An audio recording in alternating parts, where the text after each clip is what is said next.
हाय लोगोफोर, बे भिडियोआव नोंथांमोना नुनो मोनगोन क'क्राझारावनो ओंखारनाय साख्रिनि रादाब बावैसो ओंखारदों। गोबां पस्ट बिथिङाव दङ, पस्टआ खमब्लाबो जेब्लासिम नायलां गोबां केटेगरिनि दङ। अब्ला थाबैनो नायलांनो थांदो। बे जाहैबाय CIT क'क्राझाराव recruitment 2019 CIT central institute of technology, जाय क'क्राझार बालाजानाव दङ। बेखौ नोंथांमोना नायलांबा नुनो मोनगोन। बयबो मिथिखागौ एरियानि मानसिफ्रा CIT आ बबेयाव दङ, क'क्राझारनि बबे ओनसोलाव, लामा जिङावनो बयबो मिथिखागौ। दा बाहाय 27टा पस्ट दङ गासै। Junior assistant, pharmacist, laboratory assistant, accountant, nurse, doctor, engineer, बेफोर गासिबो मोनफा मोनफा दंलांजोबो। लास्ट डेट नोंथांमोना नायनो नुनो मोनगोन। लास्ट डेट नैबाव दङ, नै 26 जुनावनो लास्ट डेट। बेखौबो नोंथांमोना नायनो लाग्रोनांगोन। दाना फारि फारि फैलांदो बबेयाव मा दङ। अब्ला नुनो मोनबाय, लास्ट डेटखौ बुंखादों 26 जुनाव जोबगोन। बेनिफ्राय फैदो नाम्बार 1 पस्टआव दङ डेपुटि रेजिस्ट्रार। डेपुटि रेजिस्ट्राराव पस्ट मोननै दङ।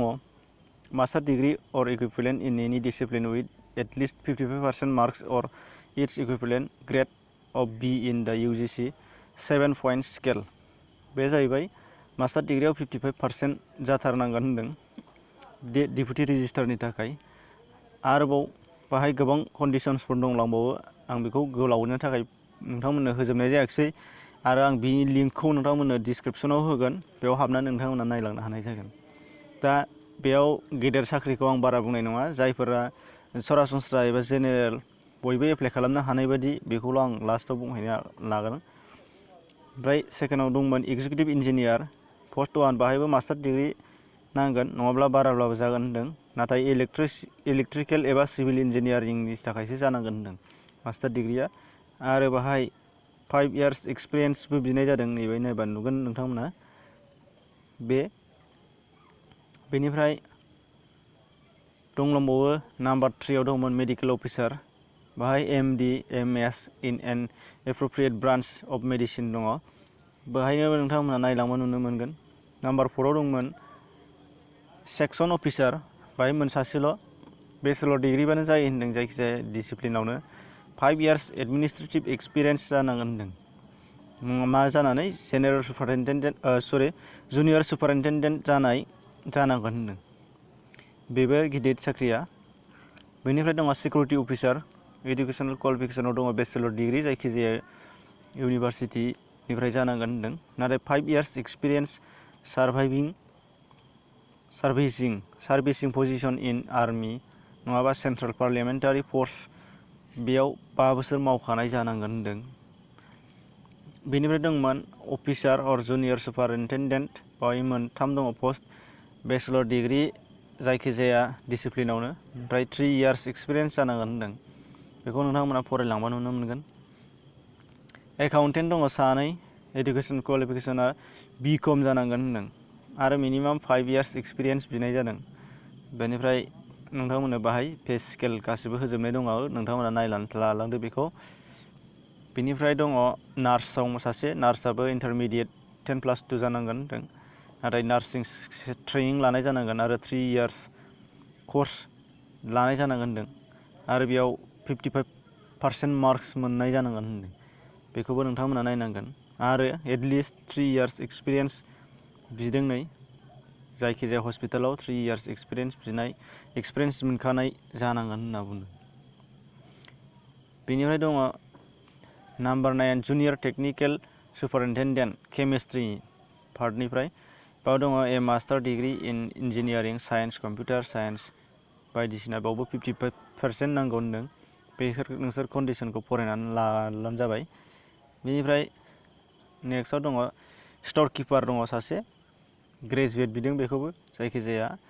नाथाय 3 years in the senior assistant having knowledge of tendering process and evaluation store and purchase in the grade pay matrix of rupees.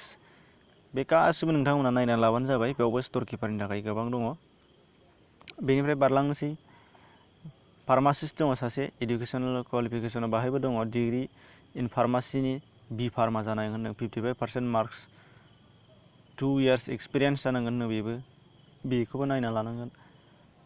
Laboratory assistant दङ सानै बेचलर डिग्रीबानो जागोन होनदों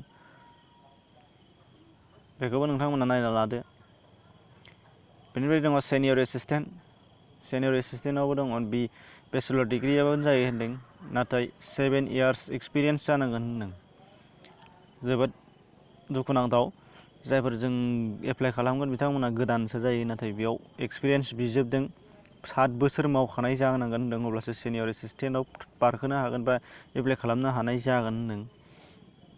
बेनिफ्राय दङ जुनियर एसिस्टेन्ट नैबे बयबो खालामनो हायो बिनि थाखायनो बेखौ मोजाङै नायनानै ला मोनबा पस्टआबो बुरजा बेचलर डिग्रीजानो जायो जायखिजाया डिसिप्लिनावनो।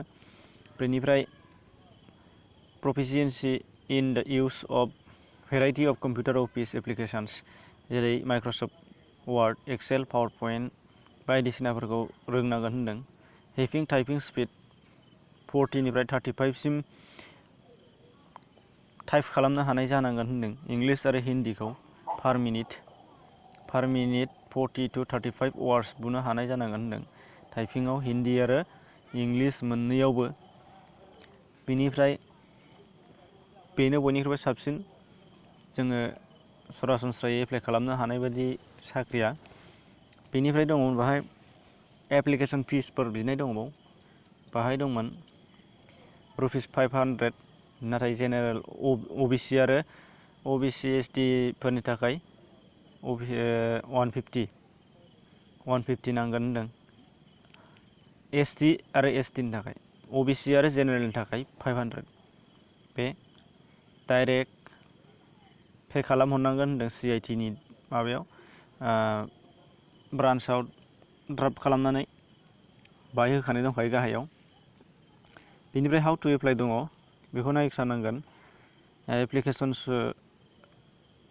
From shall not be supplied on postal request. The candidates are advised to download the same from CIT Kokrajhar website.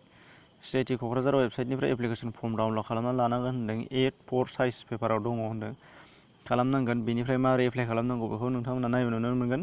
गाहायाव दङ कमप्लिट एप्लिकेसनफोरखौ डकुमेन्टसजों लोगोसे